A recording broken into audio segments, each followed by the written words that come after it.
All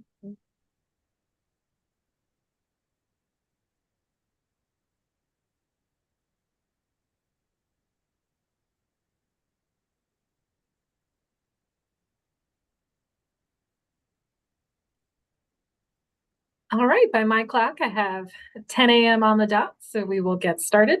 Good morning, everyone. My name is Elizabeth Darling, and I am the manager of membership and annual giving here at the Virginia Museum of History and Culture. Welcome to the most recent edition of our member-only virtual program, Curator Conversations. I am very excited about this program as it will do a deep dive into our newest exhibition, Unbound Free Black Virginians, 1619 to 1885. And as members, you all have exclusive first access to get the sneak peek of what the exhibition will look like. Of course, you can visit the exhibition in person starting this next coming Saturday, June 14th. As always with this program, if you're having any technical issues, feel free to add that in the chat. We will do our best to troubleshoot that for you. We will have time for question Q&A at the end of this program. So feel free when the questions come to you, add them in the chat or in the Q&A feature. And without further ado, I will pass this off to our presenter for the day, our associate curator, Elizabeth Klaczynski. So take it away, Elizabeth. Hi, thank you guys for joining us. We are really thrilled to have you here. I am Elizabeth Klaczynski. I am an associate curator of exhibitions here at the VMHC, and I've had the deep pleasure of working on the show Unbound, Free Black Virginians 1619 to 1865, and I realized that it said 1885 on the first slides. That was a mistake on my part, so I apologize. The official title is 1619 to 1865. As Elizabeth Darling said, the exhibition opens Saturday, June 14th, and it will run until July 4th, 2027. So please do come check it out. It is, to our knowledge, the first time that an exhibition of this scale on this topic has been presented. There are other institutions that have done sort of regional explorations and sort of time-specific shows and programs, but this is the first time that a museum has put on a show spanning the entire length, basically, of the history of free Black Virginians in the time of enslavement. So I wanted to start off with actually my favorite thing that will be in the show, my favorite object. And I don't know if you can see it. It's not clear from the first go round what this is, but it's actually a deed a bond, excuse me, from 1805, I believe. It was between a man named A.D. Koch and Benjamin Short. And what makes this so special, and I want to point out Benjamin Short's signature right here. Benjamin Short was born enslaved in Prince Edward County. He was a member of what is called the Israel on the Appomattox settlement, which we'll talk about a little bit more in detail later on in the chat. But basically, Richard Randolph manumitted all of his enslaved people and gave them a section of his land, his property, and set up a settlement. So what I love about this is the way Ben Short wrote his name. It looks like someone who is probably just learning maybe how to read or write. The letters are a little bit blocky and sort of not formed, especially sort of skillfully. But I find this just so profoundly powerful because it meant so much clearly to this man, Ben, who was born enslaved and is now free, that he could, one, execute a bond with a white man, and that he could write his name on this piece of paper. And if you're familiar with the history of enslavement, most Black people, both free and enslaved, did not necessarily have literacy skills. A lot of people signed things with an X. So I just wanted to kind of set this up. These are the kind of really powerful stories that I think Unbound will be exploring. It also sort of it gives you a little sense of some of the sources that we're using. I'll talk again a little bit more about this at length. But this is like a very humble piece of paper. It's sitting in the Library of Virginia in a box. It's not a famous thing like the Declaration of Independence. It's not like this huge piece of art, but I would argue that it's just equally as powerful as any of those sort of more famous documents, just for the quiet story it tells, but the quiet and really, really profound and powerful story, which is just what we're trying to bring to light here with this exhibition in general. So sort of speaking to that, how did this happen? So this exhibition has a life that goes well beyond my tenure here at the VMHC. In 2021, Jim Dyke and Tim Sullivan published an article in the RDT, the Richmond Times-Dispatch, sort of arguing for the need to tell this story and bring the story of these people to life. It's a story that's largely untold in the historical narrative. Rightly so, slavery tends to be centered in this time period, sort of that 17th century through the 19th century. But there were thousands of free Black people in Virginia and the South in general, but who were living alongside those who were enslaved, and their lives were intimately intertwined. But just we have not given them sort of their due, I would argue. And that's what Jim Dyke and Tim Sullivan were also saying. So they partnered also with Alvin Schexnayder. Sorry, and I realize as someone with a difficult last name, getting names correctly is important. But they partnered again with the VMHC to produce this show. So the impetus was really with those three. So we are really, really grateful for that. The VMHC actually formed an academic committee, which included professors from William and Mary, from Virginia State, Richard Bland College, Mel Ely, Cassandra Newby Alexander, Stephen Rockenbach, Amanda Watts-Martinez, and Sabrina Watson were all the members of our academic committee. And they were really tasked with sort of helping us formulate what the show would be about, providing stories or narratives or objects or things like that, to really just make sure that we told this story as accurately as possible. So that brings us to the next question, was how do we tell this story? This is a complicated topic. It's a huge topic. We're spanning, over 200 years of a really specific and really complicated story. So we really wanted to make sure, of course, that the exhibition was people-driven and story-driven, centering the experiences and the stories of the free Black Virginians themselves, making sure that they are the stars of this show, that we are really talking about what they did and how they attained their freedom, how they maintained it, how they maneuvered within challenging sort of legal, social, and economic pressures and sort of the larger context of this time period.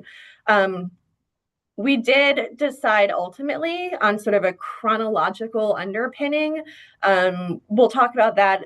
There was a very specific reason we chose to do that, just because otherwise this history would kind of get unwieldy. And there are sort of very specific sort of beats in time where the history changes significantly. So we did kind of want to give it a chronological, scaffolding. But really, the big important things were thematic. So we really wanted to explore things like family and friends, how people formed communities, what civic engagement was like, what religious life was like, how people gained income, managed property, things like that. And of course, a huge, large component, of course, will be the legal system in Virginia, and how people, again, pursued and maintained their freedom.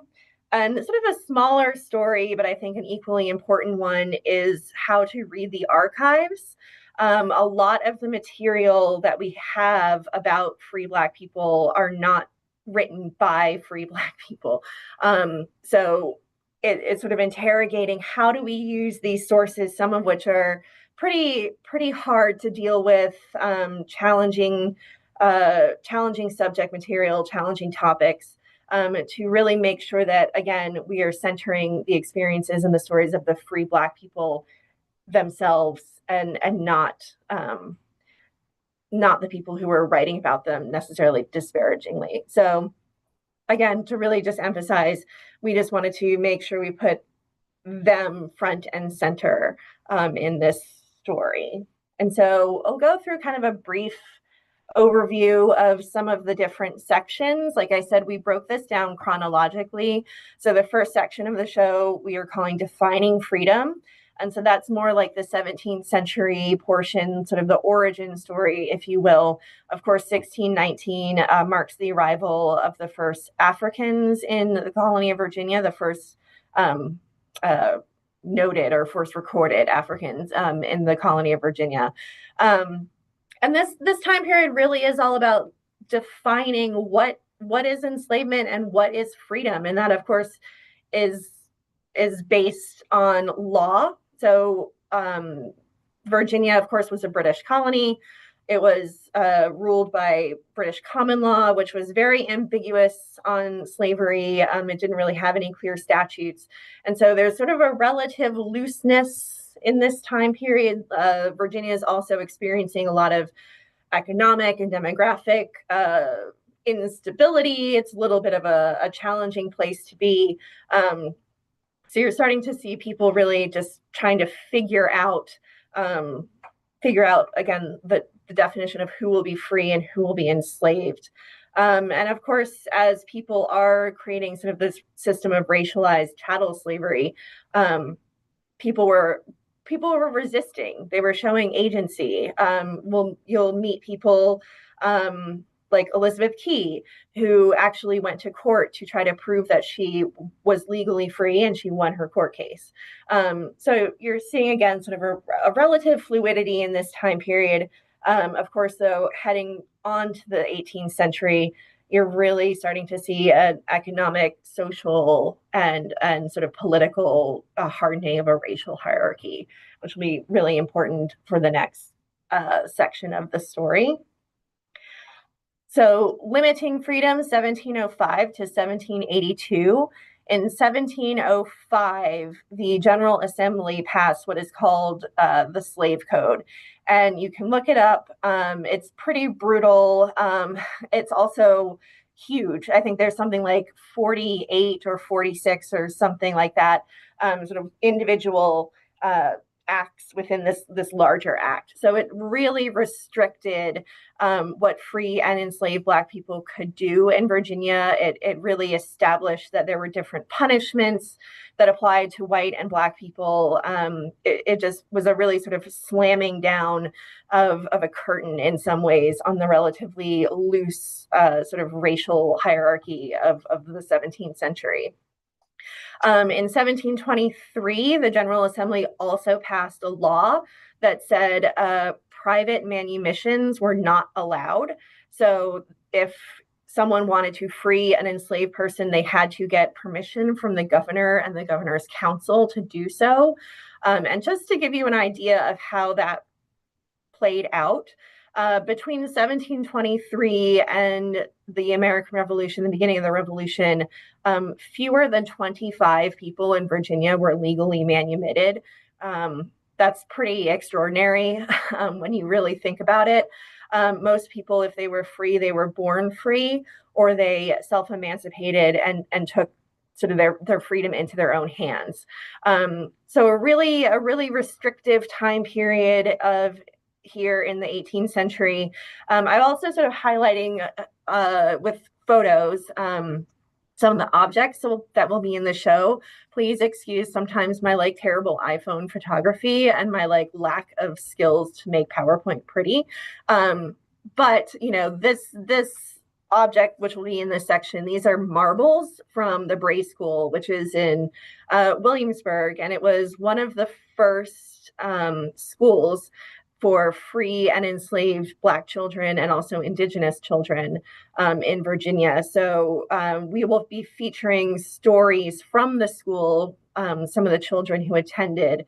And it's just really great that we actually got these marbles. I think it's a really also a tangible reminder, you know, that these were real people, that these were actually children who lived through this history. And something, again, as sort of humble as these little clay marbles, I think really sort of brings that point home, hopefully, to our viewers. And of course, within this section, we do address the American Revolution, and free men fought on both sides of the conflict. There's also Lord Dunmore's proclamation, if you're familiar with that. Lord Dunmore was the governor and basically decreed that if an enslaved person ran to the British Army and served in sort of multiple capacities, they would be granted their freedom. So an untold number, thousands of people did run to the British Army and self-emancipated that way. And so our next section is called Revolutionizing Freedom. Again, I sort of pointed out that there are certain legal beats to this story that sort of guided the chronology of how we split up the show. So 1782 was a really sort of watershed moment in the history of free Black Virginians. There was a manumission law, a very liberalized manumission law that passed. The General Assembly no longer required permission from the governor and the governor's council if people wanted to manumit their enslaved people. It basically made private manumissions legal. So someone could make a will or write a deed or enter something into the court system that said, I, private citizen, whoever, want to manumit all of these people.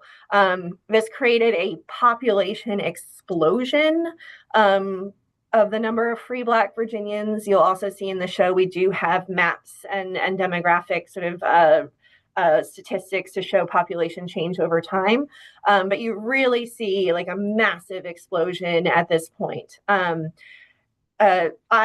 sort of situate this sort of generation as kind of a founding generation of free Black Virginians.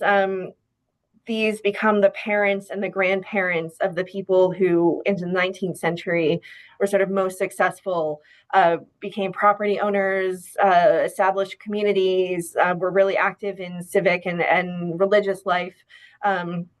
So again, this is sort of an inflection point in this story. Of course, there were immediate reactions and backlash. You start to really see the rhetoric heating up about why the idea of free Black Virginians was so threatening to sort of the larger white society. So a really interesting tension is starting to kind of form in this time period. You'll see the photo is a free Negro register. We borrowed it from the Fluvanna County Historical Society. I will say, as a side note, we were really lucky to partner with so many organizations across the state to borrow objects for the exhibition. A lot did come from the VMHC collection, which is great, but we really wanted to include as many other institutions as we could. So Fluvanna County Historical Society was great. The Free Negro Register, you will see this one in the show as sort of part of a reaction to that 1782 liberalized manumission law. If you were free, you had to go and register yourself with the county clerk into the courthouse office. And it's really hard to see in this photo. Again, I apologize for my terrible iPhone skills.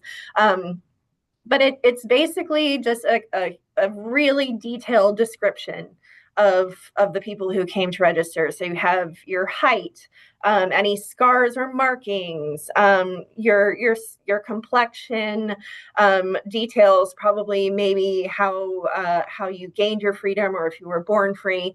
So these registers are sort of, again, a double-sided sword. It's a method of surveillance that the counties and the state use to track and sort of control the free Black population. But again, they're also a record of someone's freedom, right? So it's sort of the way that you prove that you were not enslaved and that you were legally free. So it's sort of serving dual purposes for different populations. Which I think, again, reading sort of that archival record is really important to understand how these documents and these items functioned historically. So that's just my history nerd fun stuff that I'm really interested in. So sort of the heart of the show, I would argue, is this 19th century portion, 1806 to 1861. You're probably getting a sense there's kind of like a tension and a push and pull element throughout this exhibition. Sort of progress is made, and then there's a tightening or restriction, right, that comes as a reaction. So the 1806 expulsion law basically says, okay, we have this growing free Black population that is causing some anxiety and stress within the larger sort of white society, and the law says you can be freed privately. We'll still do that, but you have 12 months to either petition the state of Virginia to remain, or you have to leave the state. So this was a way to ostensibly sort of push out free Black Virginians so they would be less of a problem in sort of the larger society. So you get these really poignant petitions, and you'll see some of them in the show, that are basically people explaining why they should be allowed to stay in the state. The details are really rich. Most people were permitted to stay, but then there were also instances where people weren't.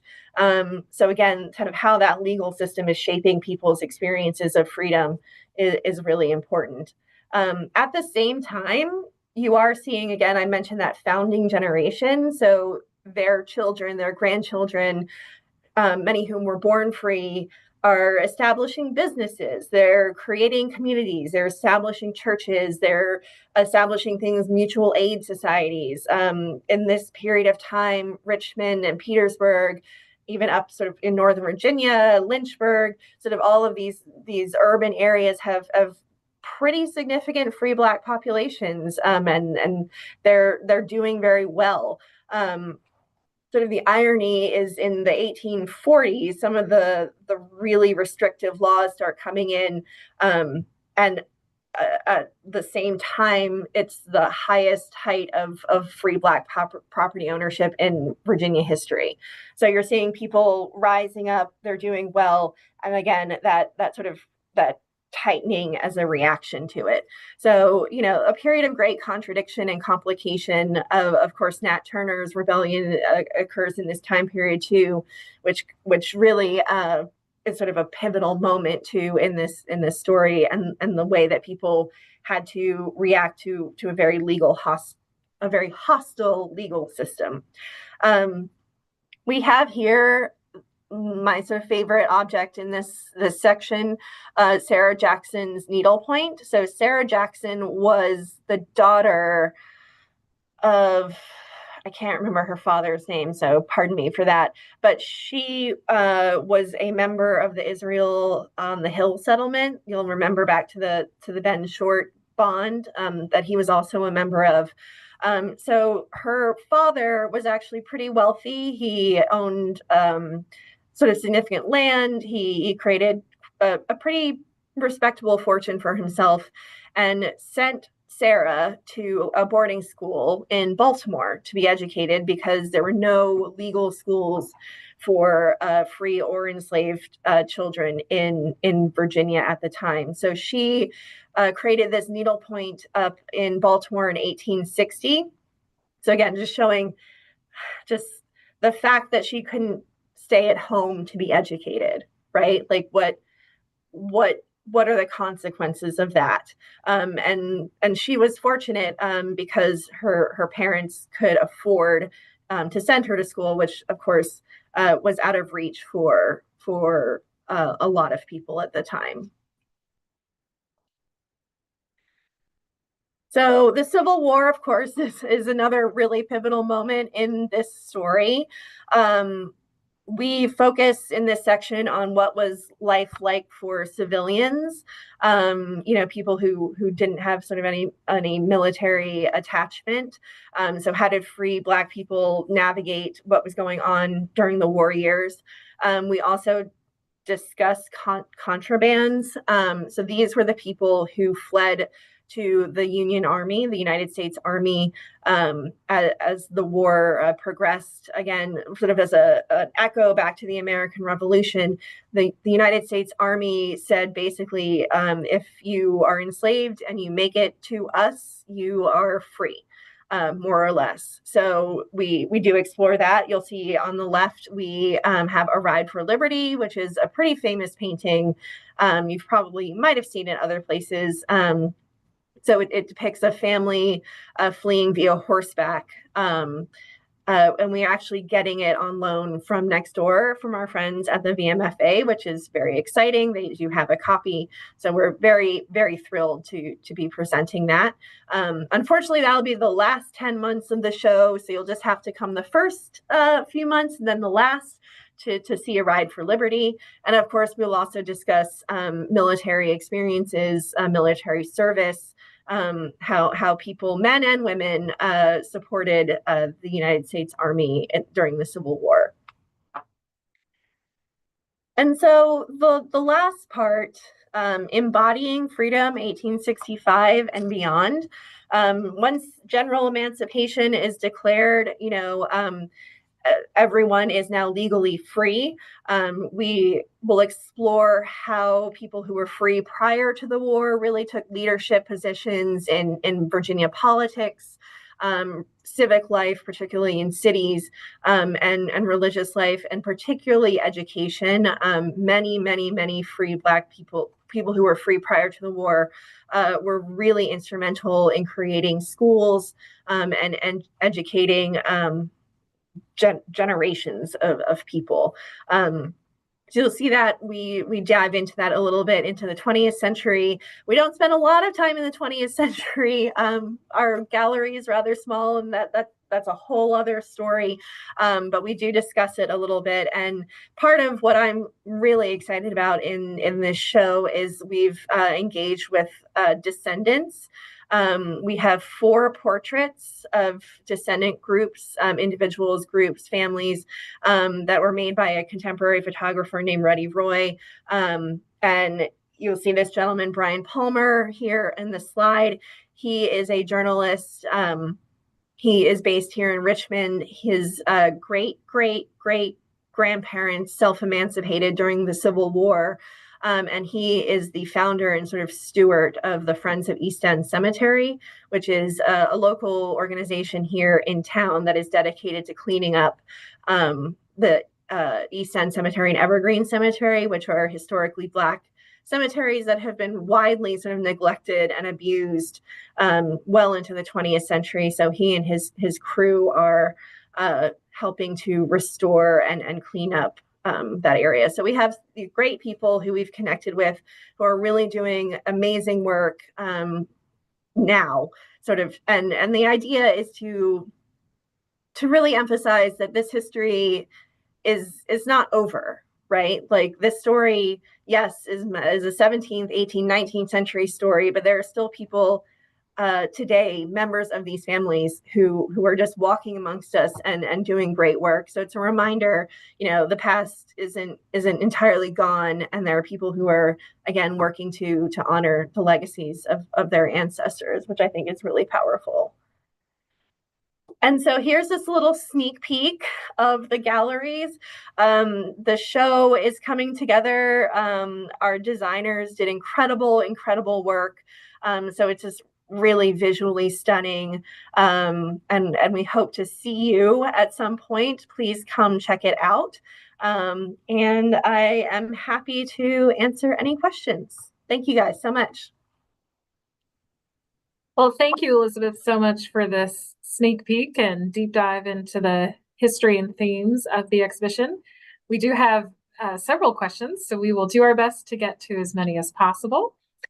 So thank you, everyone, for putting in your questions. So jumping right in, we have a question here. What happened in 1705 to cause this legislation? And hopefully you'll remember the legislation that you were talking about. Yes. And why not in 1701 or 1708 for this legislation? That's a great question. So I'm not entirely sure what the significance of the date of 1705, why necessarily it wasn't 1701. But just a sort of explanation of the evolution of that legislation itself. The jurisprudence of slavery and freedom in Virginia sort of developed kind of piecemeal and sort of haphazardly throughout the 17th century. So people sort of were adding restrictive laws, were adding court cases, things like that. And there was still some legal sort of ambiguity. And this 1705 code really just solidified and coalesced all of those little tiny sort of acts and rules and laws into one huge comprehensive piece of legislation, and also added different acts as well. But it's really kind of like a comprehensive treatment of these laws. And I would argue, beginning in that early 18th century period, demographically, the colony of Virginia is stabilizing. Economically and politically, there are families that are sort of coalescing and creating sort of political and economic dynasties. Like the first families of Virginia are kind of the people that spring to mind. So there's really just kind of a hardening, I want to call it, of just who has power in the colony and how they are enforcing that and sort of making it real via the law. So hopefully that kind of answers your question. Yeah, I think a theme that you've touched on is that there are ebbs and flows. It's kind of like a current with yes.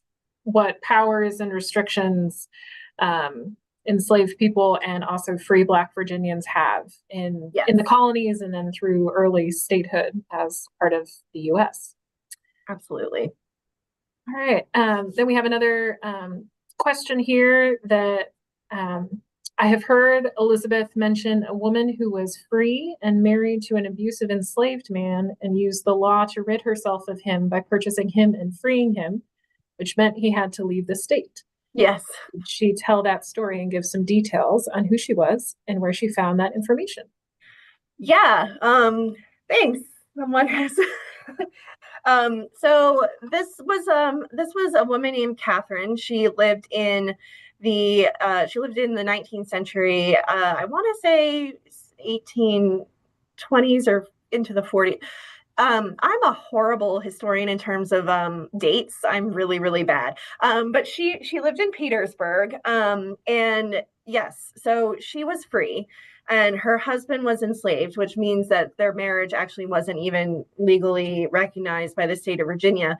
But that was actually very common in this time period.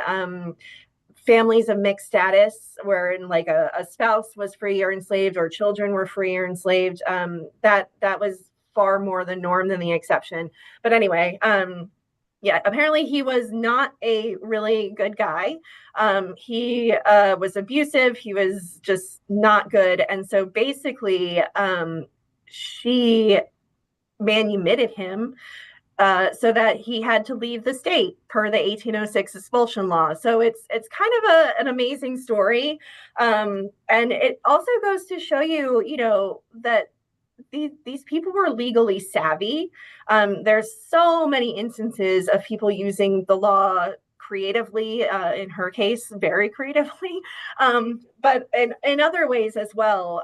So these people, didn't have full power or full citizenship the way we understand it, but that doesn't mean they were powerless, right? They were active, they had agency, and they maneuvered within the legal constraints that they faced quite adeptly, actually. All right. And then another question. When the British lost the American Revolution, were those people freed for joining the British cause still viewed as free? That's another great question. Most of them left Virginia. So the British gathered people up on ships, and they largely went to Sierra Leone, Canada, or the Caribbean. So they were, yes, still legally free if they left Virginia. Those who remained, I think it was more of a case by case basis, but most of them were not considered legally free. All right. And then we have another question. How successful were freedom suits for Black Virginians in the early to mid 19th century? Other states, especially Maryland, freedom suits there were a powerful and commonly used tool for Black communities. But the person who's asking the question is unsure about Virginians' success. Yeah, I would. It's hard to have a number. I don't know. I can't say half were, half weren't, but generally, from the research I did, it seemed that overall it was a relatively high success rate, very much more akin to Maryland than somewhere like Mississippi or anywhere in the deep South. Maryland and Virginia, Maryland actually had in the 19th century the largest population of free Black people, and Virginia was a pretty close second. So in 1860, there were 60,000 free people of color living in Virginia, and Maryland was higher, but still sort of comparable. All right. And then how did free Black Virginians use the law and the legal system to their advantage in the antebellum period? Can you give some examples of how they did that? And you did give one already of the Yes. woman who was married, but maybe yes. You have another one. Catherine, yes, did that. It is one of my favorite stories coming out of my research. Also, if people want to learn more about her, sorry I forgot that end of the question. She is featured in Lebstock's book. The Free Women of Petersburg. So it's a classic if you want to read more about her and others. So yeah, that's a great question. They did successfully petition for their own freedom. They successfully petitioned to stay in the state. A lot of a woman named Jane Miner, for example, would, and she also lived in Petersburg. She would purchase people, family members and not family members, for the express purpose of emancipating them. So that was also very common. People also, and we call it sort of fictive ownership, because of that 1806 expulsion law. People would sometimes also purchase family members and keep them legally enslaved, so that they didn't have to leave the state. So it's like a very perverse way of keeping your family together.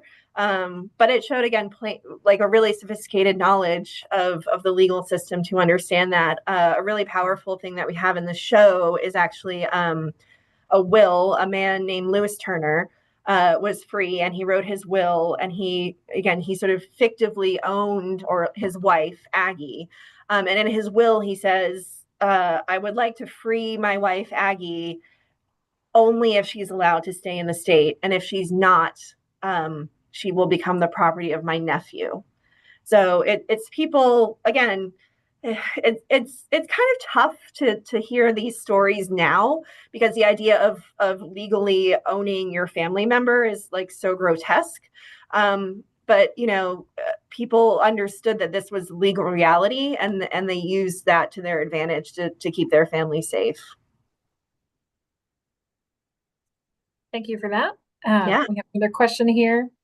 Were the children of couples, such as in your example of, I'm assuming the person is referring to the example you gave of Catherine, were children of couples where one person was free and one person was enslaved, were those children considered free or enslaved? It depended on if the mother was free. So a major break that happened in the 17th century was there was a law. So in English legal tradition, your status followed your father. So if your father was free, you were free. If your father was a lord, you were a lord. It was like a patrilineal system. So the General Assembly broke with that and said your status follows that of your mother. So if your mother was free, you were free. If your mother was enslaved, you were enslaved. And that lasted all the way up until the end of slavery, that legal reality. It's mostly related to the fact that many Black women were sexually assaulted by white men. And if the child that resulted then became the property of that man for most of the time. So it's a really sort of perverse thing that happened, but it was hugely consequential for thousands and thousands of people here in Virginia. Right. All right. And then we have another question. Could you say more about the Israel on the Hill community? Oh yeah, there's a wonderful, wonderful book. If you want to read it, it's called Israel on the Appomattox, and it's by Mel Ely, who is one of our advisors and just a terrific historian. So helpful also in shaping this exhibition. So yeah, Richard Randolph, who is the member of the Randolphs of Virginia fame, had a sort of a religious conversion, and he was a revolutionary, and he really believed in the ideals in the revolution and freedom and liberty. And he set up basically a will that said upon his death, all of the people I enslaved will be free, and they will get this parcel of land that I have set sort of apart for them. And it took quite a while for that to become true. I think it was something like 10 years or so until the will was executed correctly. But 100 or so people, and mostly in family groups, were set free and given that land. So they established a really thriving community. They were called Israelites. People did refer to them Israel on the Hill. So they were pretty distinctive. A lot of the men were bateau men. So they would float boats down the Appomattox to Petersburg and come back and trade. The women is really interesting because many of them refused to go into domestic service. So they would not work in white households. They preferred to be self-sufficient. So they would do laundry, things like that. They would help with crops. They would help sort of household chores and things like that. But it was really interesting that they sort of collectively refused to work in white households for the most part. So it's a fascinating story. I do highly recommend reading Mel Ely's book. It's big, it's really long, but you will not regret it. It's great. I will second that. I got that book once and I thought, oh my, this is a long book, but it was very fascinating. And I have a feeling that years ago we may have had that author come and do a talk, because I nice. think if we go into our video archive, I think we have a talk by that author. Cool. All right, and then we have another question, follow-up question to when was the law changed that the status of the child was determined by the free or enslaved state of the mother as opposed to the father? That so I can't remember the exact date, but it was in the 17th century. I want to say 1640 something. Again, I'm a horrible historian with dates. But it was relatively early in the 17th century, and it did not change until general emancipation when everyone was freed. So it And we do persisted. have I will interject to say Yeah, that our Haley Fenner, who is our tech expert on the call, did chime in the chat to say 1662 thank was you. I was the like shift in the law. 1640, 1660. So I apologize for my lack of date literacy, but yeah.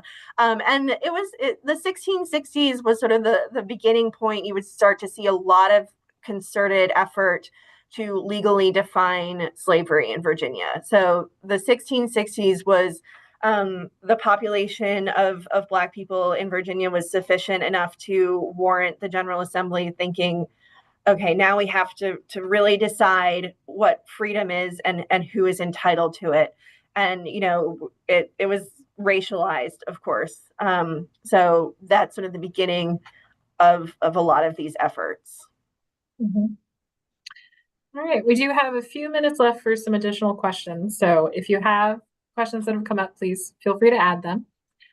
We do have a comment here that they're asking if we're familiar with the Jamestown Museum exhibition that includes some of this history of free Black Virginians, and how does the VMHC's exhibition differ or be in conversation with that exhibition? Unfortunately, I'm not familiar with the Jamestown. I have not been to Jamestown in quite a while, so I have not seen that one. So I can't really speak to how it's different. I will say, we are spanning a really large amount of time, sort of chronologically, in this exhibition, and also regionally. But I'm sure that Jamestown one also touches on many of the points that we will be making. But I will have to go and see it. Mm-hmm. And then we have another question here. You mentioned the Bray School, and can you talk about when that was founded and then why it was founded to teach enslaved and free and also American Indian populations? But then there were later laws that said you couldn't teach enslaved people to read or write. So Right. you mentioned before contradictions, but how was Yeah. that happening? So the Bray School was founded by Anglican clergymen in England, and a woman, Anne Wager, was the teacher. So she's a white woman. The curriculum was largely focused on teaching these children that their enslavement or degraded status was religiously ordained. So it's sort of an effort to accept your place. They also taught things like the girls would learn how to sew, things like that. They all did learn how to read and write. The Bray School did not last for very long. I want to say it only operated for maybe 12 or 15 years. So it was a pretty short sort of experiment. And you really start to see those anti-literacy laws coming into effect post-American Revolution. People did realize, of course, that literacy leads to critical thinking. It also, people could forge free passes, things like that. People could. So it was really quite a threat to the system of slavery and sort of racial hierarchy. But yeah, if you look at the curriculum of the Bray School, it's pretty heavy on encouraging people to accept sort of their divinely ordained fate as subservient. Okay. All right. And then we have another question here. What dangers did Virginia's free Black population face that were not faced by the white population? Oh, that's a great question. Um, where do I start? So there were I'd start with like they faced so many restrictions that did not apply to the white population. For example, free Black people could not testify against white people in court. Men could not vote. Um, Free men at different periods of time in Virginia were required to pay taxes on themselves, which white people were not obliged to. And if they could not pay the taxes or did not, they would be sent to jail, and basically they would have to work until they paid off debt. So it was sort of a system of semi-slavery. Of course, then there's always a chance free people were taken all the time and thrown into slavery or re-enslaved illegally. Solomon Northup, although he's not a Virginian, is sort of a really famous and prominent example of how that happened. And that was unfortunately a really common practice. So it's mostly like they had very little recourse to the legal system necessarily. Again, they were not legally allowed to attend school. Free Black congregations, their ministers had to be white. So there's just all sorts of ways that their freedom was limited, even though yes, they were legally free. All right, and then we have time for, I think, about 2 more questions. So we have a question here. Was there ever a period where free Black Virginians who owned property were able to vote by virtue of property ownership, or did suffrage laws always carve them out? They were always carved out. Particularly there's the 17th century is a little tricky. Again, it was sort of a murkier time period where hierarchy was less sort of enshrined. So it's not entirely clear if some early free Black men were able to vote by virtue of property ownership. I can't say that definitively either way. The records just are very not great on that. But definitely by the 18th century, late 17th, 18th century, Black men could not vote even if they had property. All right, and then we have a question here about if a mother of if a enslaved woman had children, and then that enslaved woman was manumitted and freed, or sold and was not freed, what was the status of the children that she would have had? They would remain enslaved. So the minute the child is born, they inherit whatever status their mother had at the time of their birth. And if they would have to gain their own freedom either through self-emancipation or manumission.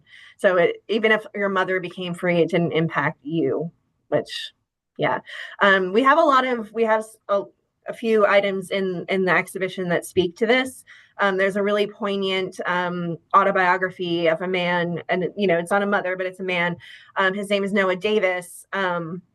He becomes free, and he's writing this autobiography to help raise money to free his children. So that was a very, very, very common situation where a family would all be enslaved, or the mother's enslaved, and she gains her freedom, and then they work to free their children. So, which again, white people didn't have to worry about that. And you said that is on display in the exhibition? Mm-hmm. Wow. All right, and then just a few minutes, so we'll get to the questions we can. I appreciate so many questions in this program. It's wonderful.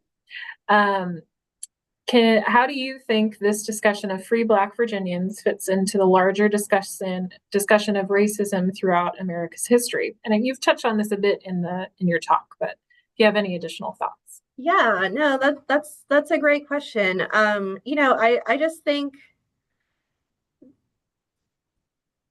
they, how do I, free Black Virginians were legally free, right? They were legally, and we can debate on what that means. Like, what does it mean to be legally free? But I would argue that they didn't experience full freedom. And I think that's a pretty safe thing to say. And, you see how race created America's sort of history with race and racism created tiers and hierarchies according to just the arbitrariness of the color of your skin, right? So they occupy like a very interesting place in this history, and I do think it forces us or asks us their experiences, ask us to just sort of interrogate what does freedom actually mean, right? And how did people experience it, and what are the power structures that determine who is free and why. So I think these are really big questions that I hope actually people walk out of this exhibition really, really thinking about, and also just thinking about how, how do we continue to limit freedom for certain people today in our own world, right? Like, mm-hmm. These are sort of the questions at the heart of the show, I would say. All right. Well, to honor everyone's time, we are going to stop answering questions. But what I will say is Elizabeth, her email, we will share that, and she is available. So if you have additional questions, feel free to reach out via email. Thank you so much to Elizabeth and to Haley Fenners behind the scenes for putting on this program.